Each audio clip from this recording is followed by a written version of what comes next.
درود به دوستان خوبی آزادی. امیدواریم روزی خوبی خواهید داشت. امروز 15 فوریه است و ما در 10 دقیقه بعدی در برنامه از کم شدن قانون شکنی های گمرکی، بحث دوزانگی در نشستی کمیته کارگزاران، آزاد شدن مردی پاکستانی که برای کشتار ناموسی خواهرش به حبس ابد محکوم شده بود و مصادره 13 تن قرآن در ختلان خواهیم گفت. خبرهای دیگر هم داریم.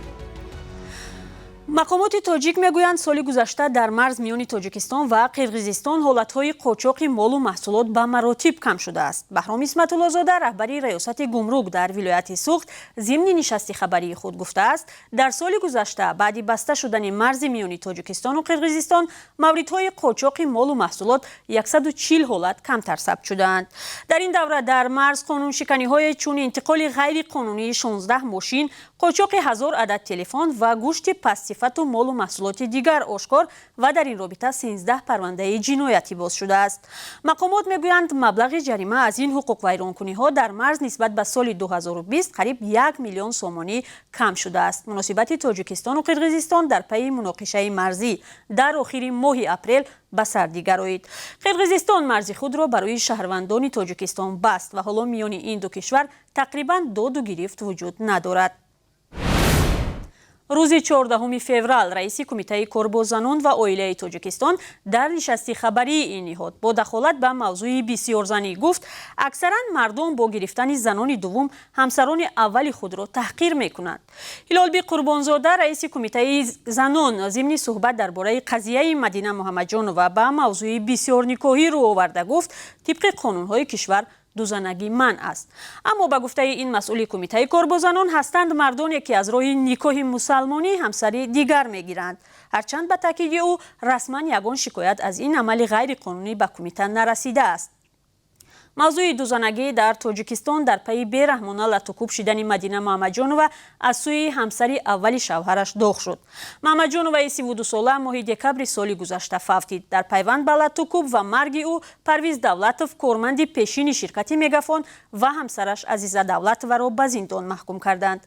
در تاجیکستان برای پلیگامی یا بسیارزنی جریمه های بزرگ و از 2 تا 5 سال زندان مقرر شده است، ولی با این گناه کم کسانی پس پنجره می روند. یک مرد پاکستانی که با کشتاری به اصطلاح ناموسی و یا شرفی خواهرش به حبس ابد محکوم شده بود روز 14 فوریه از طرف دادگاه این کشور بیگناه دانسته شد و احتمال روزهای نزدیک آزاد می‌گردد. در سالهای 2016 بعد پیدا شدن جسد قندیل بلوچ در خانه‌اش در شهر مولتانی ولایت پنجاب برادرش محمد وسیم حبس شده بود. وسیم 26 ساله به غضب آمده بود که خواهرش در شبکه‌های فیسبوک عکس‌های به قول او ننگاور نشر می‌کرد. کشتار قندیل بلوچ در سراسر پاکستان محکوم شد. در این کشور هر سال صدها زن قربانی کشتارهای ناموسی می شوند، زیرا عملکرد آنها به خویشاوندان مردشان معقول نیست. کشتار قندیل باعث تغییر قانون درباره معامله با کشتارهای شرفی در پاکستان شد. قندیل بلوچ با آن مشهور شد که در شبکه فیسبوک عکس و مقاله های پیشنهادی نشر نموده میخواست به اصطلاح مدل شود. آن زمان وسیم گفته بود که رفتار خواهرش غیر قابل تحمل بود و او از قتل قندیل پشیمان نیست. ابتدا وسیم قتل خواهرش را اعتراف کرد ولی بعد عیبنامه را قبول نکرد. سال 2019 دادگاه پاکستان وسیم را به حبس ابد محکوم کرد. روز 14 فوریه وکیل وسیم سردار محبوب گفت که جرم زیرحمایه‌اش کاملا لغو شده است، زیرا والدانش رهایی او را طلب کردند.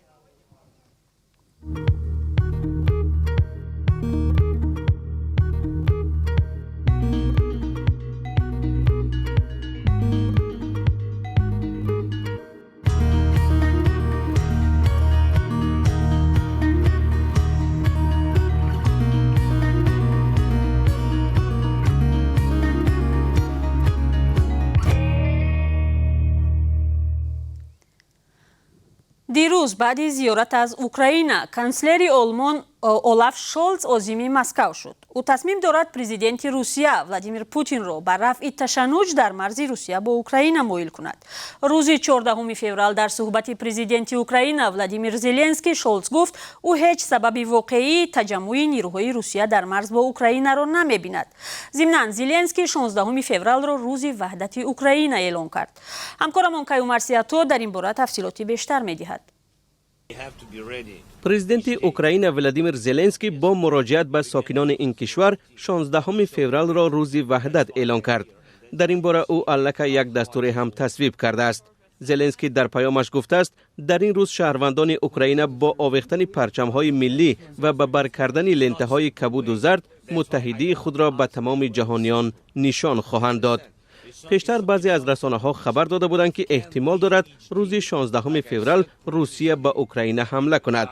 پرزیدنت اوکراین در مراجعتش به ساکنان تاکید کرده است که ارتش این کشور قوی، پرتجربه و مسلح است و میتواند در برابر همه گونه خطرها مقابلت کند. زلنسکی اظهار امید کرده است که دونباس و کریم با راه دیپلماتی به اوکراین برگردانده می شوند. مقامات امریکا و یک قطار کشورهای دیگر میگویند احتمال حمله نظامی روسیه به ضد اوکراین در هفته روان صورت بگیرد. در عین زمان رهبران کشورهای غرب هنوز امید دارند که این تنش با راه دیپلماتی حل خواهد شد. والنتینا ماتویینکا رئیس شورای فدراسیای روسیه با یک سفری رسمی به تاجیکستان می آید.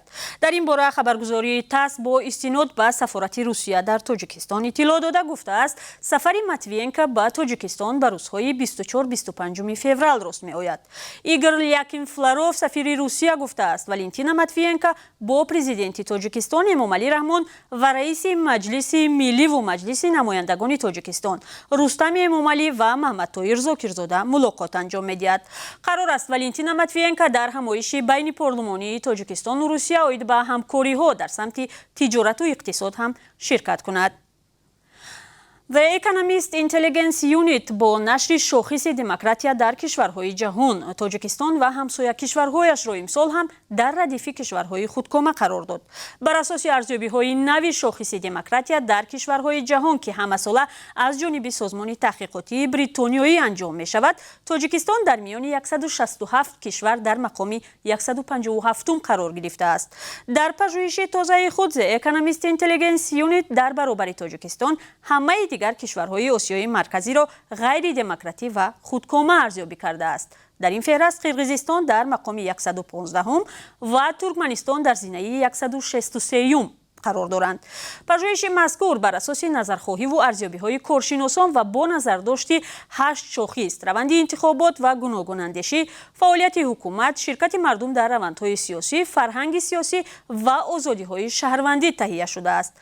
مقامات تاجیک ارزیابی‌های این سازمان تحقیقاتی را در گذشته دور از واقعیت خوانده بودند.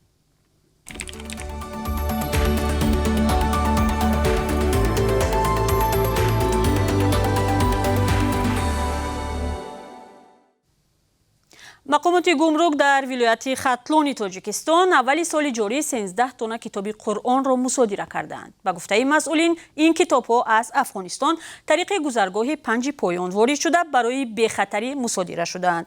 کتاب‌ها را باید کمیته دینی تاجیکستان تشخیص و خلاصه‌اش را پیشنهاد کند. به اطلاع منبع این کتاب‌ها بر اساس دکلاراسیا یا رسما وارد قلمرو تاجیکستان شده به خاطر سنجش محتوایشان مصادره شدند. در ریاست گمرک ولایت ختلان گفتند که در حال حاضر انتظار اجازه کمیته امنیتی ملی هستند و در صورت ممنوع بودن فروش آن این کتاب‌ها به افغانستان پسگردانیده می‌شوند. مقامات شماره کتاب‌ها را اعلان نکردند، اما به گفته مسئولین ریاست گمرک در ختلان این کتاب‌ها با یک ماشین بارکش به تاجیکستان انتقال یافتند و هر یک نسخه این کتاب 2.5 کیلو وزن دارد. مقامات تاجیکستان چند سال قبل تصمیم گرفتند جهت جلوگیری و ورود ادبیات ممنوع کتاب‌هایی را که از خارج وارد می‌شوند مورد تشخیص مخصوص قرار دهند. این تصمیم مقامات از سوی سازمان‌های حامی حقوق بشر مورد انتقاد قرار گرفته بود. دوستان خوبم، حالا برایتان عاید قربی اسعار خارجی در تاجیکستان معلومات می‌دهیم. بانک ملی برای امروز 15 فوریه 1000 روبل روسی را 147 سومانی و 30 درم اعلام کرده است که نسبت به چند روز پیش بیش از 3 سومانی پایین تر است. $1 11 سومانی و 30 درم و 1 یورو 12 سومانی و 72 درم مقرر شده است. تشکر که خبرهای روز را از رادیوی آزادی تماشا میکنید. برنامه‌های دیگری ما را هم همراهی کنید. روزی خوش و برای کار می‌خواهیم برایتان.